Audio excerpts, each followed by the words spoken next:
When it comes to decision making, the process is just as important as the outcome. And in this lesson, we'll dive into the steps and techniques involved in effective decision making. Now, have you ever struggled with making a decision?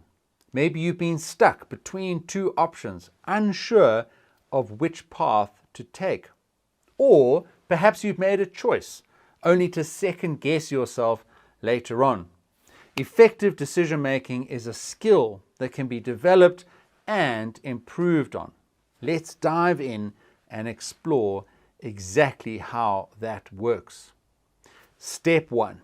You've got to identify the decision. The first step in the decision-making process is to identify the exact decision that actually needs to be made. Now, this might sound obvious, but sometimes we get bogged down in details or we miss the bigger picture. What are we trying to achieve here? So it's so important to take a step back, assess the situation in its entirety before diving in and moving forward.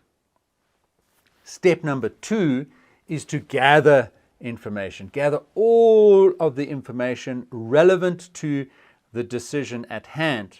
Now, this may involve conducting some research, consulting with experts or stakeholders, or simply reviewing past experiences. The more information that you have, the better equipped you'll be to make an informed decision. And step number 3 is to consider the available options. Once you have all of the necessary information, it's time to consider your options. Take the time out to weigh up the pros and cons of each possible decision. Be open to creative solutions and consider all of the different angles involved. Then you actually need to make the decision.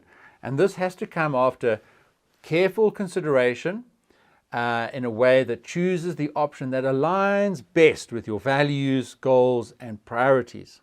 And it's really important to be confident in your decision, but also flexible enough to adjust it if necessary.